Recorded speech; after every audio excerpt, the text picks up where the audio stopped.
Bonjour et bienvenue pour ce premier cours de retouche sur Lightroom. Alors aujourd'hui on va faire juste un petit exemple concret sur une photo. Voilà, donc une photo, on voit il y a un peu de potentiel puisqu'il y a quelque chose de sympa qui se passe dans le rétroviseur a priori. Voilà, c'est plus ou moins bien cadré, on a un panneau derrière, c'est pas très joli.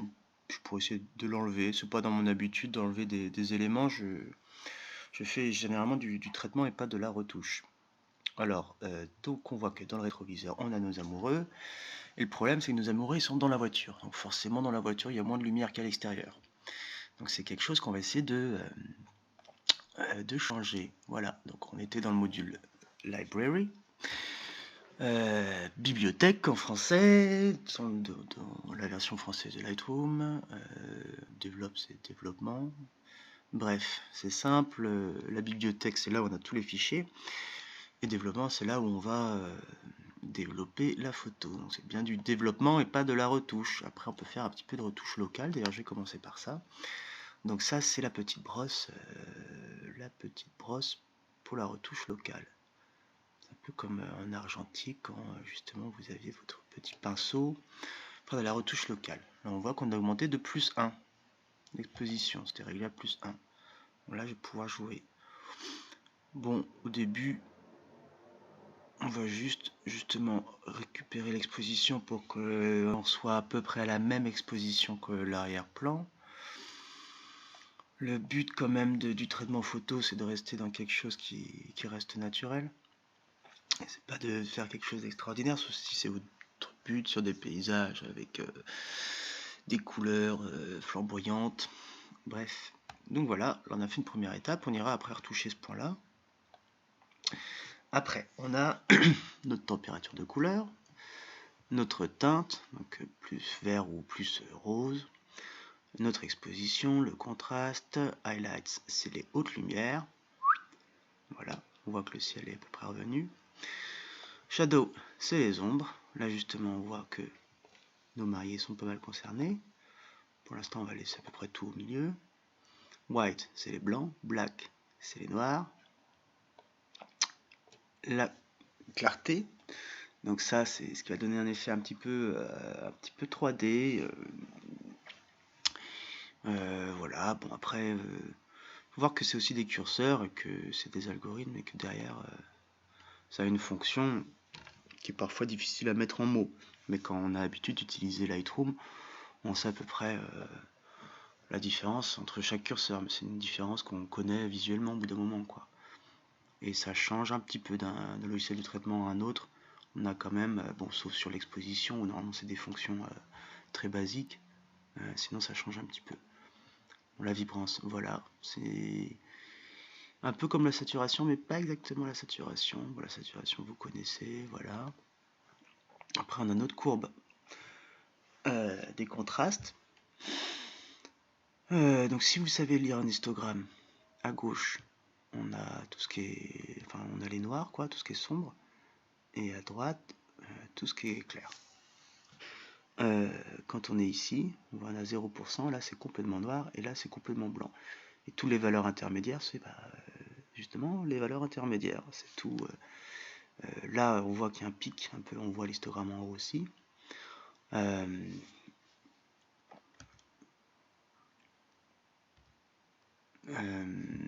J'essaie de faire un zoom, mais ça n'a pas marché.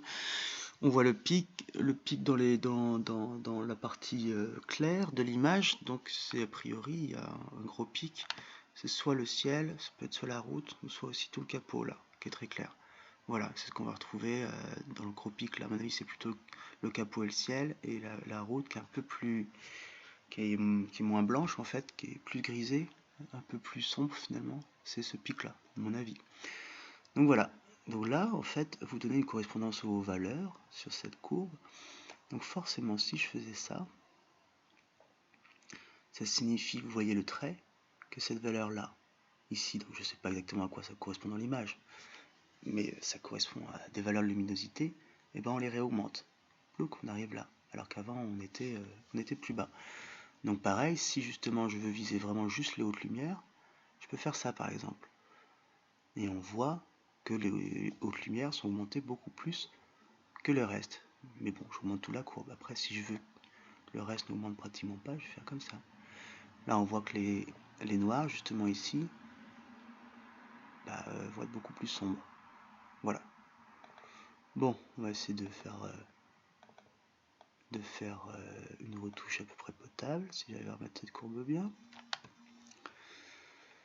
Alors, voyons voir, l'exposition, qu'est-ce qu'on en pense? Ça me paraît pas trop mal. Je vais directement mettre un petit peu de clarté. Voilà, comme ça.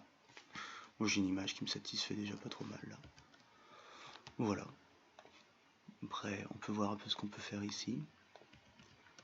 Je remonte un petit peu, peut-être contraster un tout petit peu. Voilà, désaturer un petit peu. Parce que le but, c'est comme c'est un mariage. Alors, vous voyez, souvent j'aime bien baisser un peu la saturation. Là, au final, avec la surexposition, ça casse un petit peu la saturation. Voilà. Voilà. On va essayer de récupérer un petit peu quand même le ciel. Là, vous voyez que c'est devenu quand même un peu terne sans la saturation. On remet un petit peu. On est pas mal. Voilà, je vais la mettre comme ça et je vais la remettre bien après sur cette zone-là. Voilà. J'aime pas non plus que la peau ait un aspect trop orangé en fait. C'est pour ça que je désature un petit peu. Voilà, on peut augmenter comme ça. Le contraste. Là, vous voyez, à chaque fois on peut regarder ce que ça donne. Là, ça donne assez peu de choses. Mais finalement, quand on augmente un peu les hautes lumières, on arrive à quelque chose un peu plus contrasté. Je vais le garder comme ça. La clarté, vous voyez ce que ça fait. Ça peut être assez joli, mais dès qu'on en abuse, ça donne un aspect très dur et un peu surnaturel. Voilà. Bon, je pense qu'on n'est pas trop mal pour cette première image. Après, on peut aller voir d'autres fonctions quand même vite fait. Ça va changer grand chose. Donc là, on a tout ce qui est étape par étape. Là, on va pas toucher pour l'instant, mais ça doit la régler. Si on voulait donner une teinte à l'image, ou enfin voilà, ou modifier certaines teintes, on peut le faire ici. Donc là, ça va justement de corriger, de modifier les couleurs. Donc là, on a la couleur rouge, on peut l'amener vers le orangé, ou l'amener plutôt vers le rouge. Alors vous voyez que ça ne va pas changer grand chose sur l'image, à part là, son oreille. Bon, l'effet n'est pas forcément génial. Et les lèvres aussi a priori. Voilà, mais on voit ce que ça touche. Ça peut être intéressant sur d'autres images. Là finalement on a perdu justement un peu la teinte rougeâtre que j'aime pas trop. Donc au final, j'ai envie de voir, voilà. Je trouve que c'est limite un peu mieux comme ça. Voilà. C'est pas un détail que j'aurais fait si je vous avais pas montré ça. Donc voilà, je ne vais pas le faire pour toutes les couleurs, je peux le faire peut-être pour le vert. Mais après bon, vous voyez que là-dedans c'est des verts, des jaunes et des oranges. Bon, là vous voyez pareil, on a changé le visage, pas forcément génial. Voilà, là vous voyez qu'on va changer vraiment derrière. Ça donne un aspect justement plus automne, c'est quelque chose qui pourrait être plaisant. Bon, pour l'instant, ça m'intéresse pas de le faire, voilà. Donc chaque couleur le fait, je vais pas vous le montrer. Voilà, ça c'est la saturation. Donc c'est un peu le même principe, sauf qu'au lieu d'aller vers une teinte ou vers l'autre, on sature plus ou moins. Donc on peut aussi bien sûr désaturer. Donc si je désature le orange, voilà, on désature les visages. Bon, voilà. Donc on a un noir et blanc ici, alors que le reste est resté. Enfin, le reste est resté. Hop, et le vert derrière, voilà. On peut le changer comme ça. C'est pas quelque chose que j'utilise souvent parce que mon intérêt c'est pas de teinter les images. Voilà. La luminance, voilà, c'est le même principe, mais sur la luminance, pas sur la saturation, donc sur voilà, sur la luminosité. Donc là, voilà, je peux augmenter encore un petit peu les visages. Pas que ça soit trop blanc non plus, mais on est sur du mariage, on peut avoir quelque chose qui donne l'air surexposé, quoi. Le but, c'est pas de créer quelque chose à ambiance comme ça. Voilà, bref, c'est moche. J'aime pas. Voilà. Bon, là on a un peu tout. C'est vrai que je trouve qu'on est un peu trop saturé. Voilà, j'ai un tout petit peu redésaturé. Voilà. Faut pas hésiter à revenir après sur chaque paramètre parce que forcément les paramètres s'influent entre eux. Donc il faut un petit peu revenir à tâtons. Voilà. Mais c'est pas idiot de commencer par les premiers paramètres ici en haut, et de redescendre petit à petit, de modifier petit à petit, quitte à revenir après en haut et à repeaufiner. Voilà. Justement le split toning, ça c'est vraiment pour donner une teinte. Donc là, je mets le curseur, vous voyez, sur le vert, donc ça va donner une teinte plus ou moins vert. Voilà. Forcément, si je vais là, c'est horrible. Si je vais ici, on est plus en discrétion. Voilà. Le petit effet Instagram. Bon. Alors qu'à la base, on était comme ça. Voilà, on a quelque chose comme ça. Après, chacun fait son usage et voilà, le but sur Lightroom, pas le but, mais justement, pour atteindre son but, c'est de savoir ce qu'on veut atteindre comme but. Et c'est justement d'imaginer un petit peu l'image qu'on veut avant.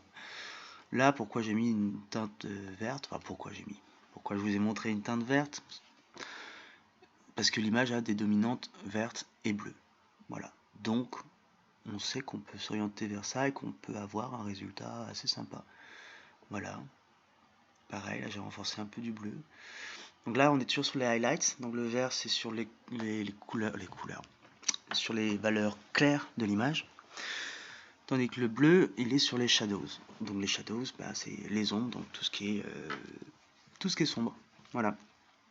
Donc on a réglé d'abord la couleur et après on a réglé la saturation de cette couleur. Bon, voilà, détail. Donc le sharpening, c'est la netteté. Donc là, vous voyez que j'étais à 1/160e, AF4, 35 et, erreur de ma part, ISO 100. Je ne sais pas pourquoi. Donc j'ai une vitesse un petit peu lente et en fait en zoomant on voit que l'image n'est pas complètement nette. Bon, c'est pas si grave, mais après quand on regarde, voilà, on voit que du coup forcément ISO 100, j'ai un tout petit peu de grain parce que forcément comme j'ai rééclairé la surface, j'ai obtenu un peu de grain. Je peux un peu vous montrer en trichant, si je vous montre vraiment comme ça, bon bah voilà, là vous voyez par exemple, dans les zones sombres, là on a beaucoup de grains. Bon, et là je suis à plus 4 IL quoi. Voilà, hop, c'est pas de notre intérêt d'arriver à ça.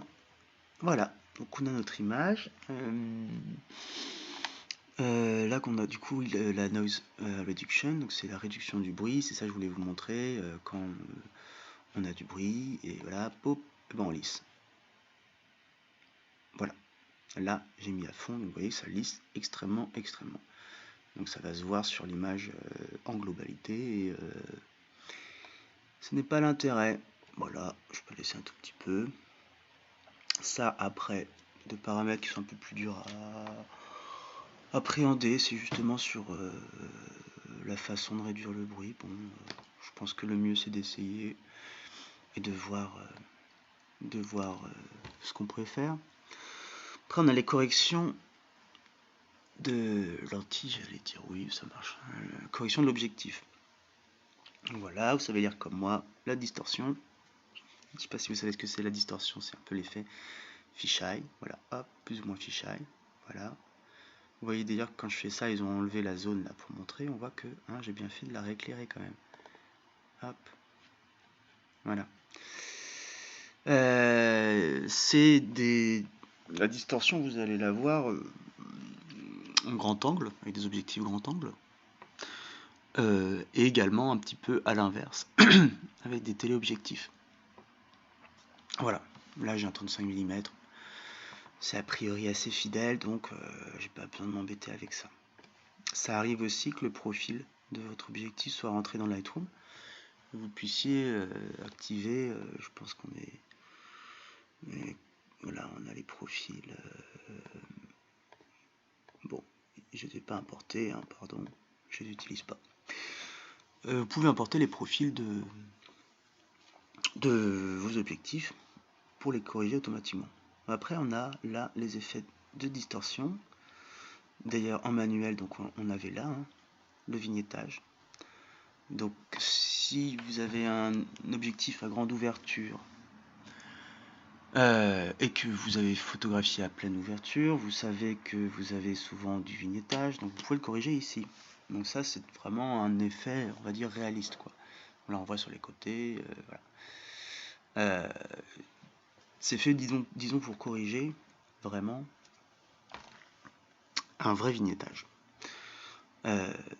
Voilà, donc là, vous avez la monte, la quantité, et après, vous avez le midpoint, c'est le point au milieu, quoi. Voilà.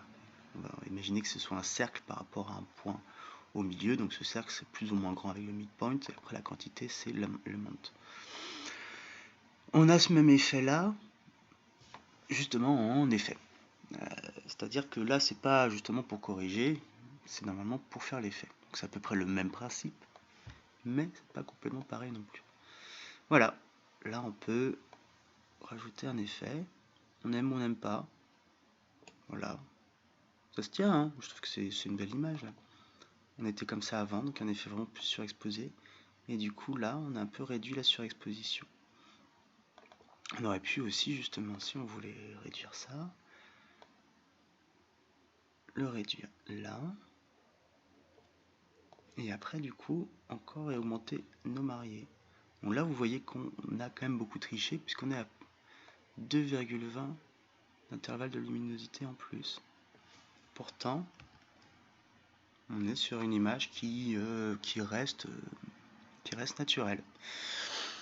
On va quand même s'amuser pour la première fois à voir avant, après, voir un petit peu à quoi a servi notre traitement qui, vous avez vu, est relativement léger, étape par étape, mais c'est quelque chose d'assez léger. Hop, voilà. Bon, je pense qu'on voit bien la différence quand même, et que là, notre image, elle a été pas mal changée quand même, hein. Peut-être que comme ça, on va voir un peu plus grand. Voilà, nos mariés. Voilà. Voilà, voilà. Ça, c'était avant. Ça, c'était avant. Bref. Bon, je pense qu'on a fait un premier petit tour. Vous voyez, on a un petit peu tout utilisé. On avait une dernière fonction qu'on n'a pas encore vue. C'est le grain. Voilà, c'est comme en argentique, le grain, c'est... Clouc. Voilà, on a du grain. Qui est normalement un grain qui est plus à effet argentique que le grain du bruit numérique, quoi. C'est quelque chose qui peut être utile sur justement quand on veut faire du noir et blanc et qu'on veut retrouver un petit peu une impression d'argentique. On peut aussi tricher un petit peu justement pour camoufler le vrai bruit numérique. Moi je trouve que ça se prête quand même plus sur du noir et blanc. Bon. Donc une image qu'on a pris à 3200 à 6400 ISO en noir et blanc. Moi je vais d'abord un peu d'ailleurs réduire le bruit numérique. On a vu avec le noise reduction ici. Donc là on peut réduire un petit peu le bruit numérique. Et après, puisque de toute façon on aura lissé l'image, on aura déjà perdu du détail, on peut rajouter du grain, puis on va pas avoir moins de détails en fait avec le grain. Puis c'est pas quelque chose qui est forcément moche à l'œil. Voilà. Je l'enlève. Allez, non, on va rajouter un tout petit peu. Voilà, c'est une belle image. Voilà. Non, il n'est pas assez. Bon, je suis pas sûr, hein. Je suis pas persuadé pour cette étape-là. Voilà. J'espère que vous êtes content de votre première image sur Lightroom. Je pense vous avoir un petit peu aidé pour ceci. Bon, si je regarde toute mon image, je crois qu'on n'est pas trop mal. Après, qu'est-ce qu'on peut s'amuser parfois à faire? Il y a cette fonction-là, c'est pour assombrir ou rééclairer une partie de l'image. Donc ça part de ce point-là, à partir de cette ligne-là, et ça change ce qui est tout ce qui est après cette ligne-là. Et là, c'est qu'on va dire le dégradé entre ces deux lignes. Voilà. On aurait pu assombrir un petit peu, voilà, bon, voilà, ça va trop traficoter, j'ai enlevé ça. Bon bah écoutez, ah si bah regardez, je vais essayer de faire quelque chose mais je pense pas que ça va marcher. On pourrait essayer de récupérer un tout petit peu là le capot et les bandes blanches. Bon, je vais prendre un petit peu la voiture en même temps parce que voilà. Voilà, mais vous voyez que on était déjà trop sombre et vous voyez que c'est très moche en fait. Voilà, là on va pouvoir récupérer, je préfère pas y toucher pour pas, voilà. Bon, donc voilà pour rappel, l'image avant, l'image après. Merci d'avoir suivi ce premier petit tuto sur Lightroom, j'espère que ça vous donne envie d'en faire plus. Et n'hésitez pas à me suivre sur les prochaines vidéos. Merci.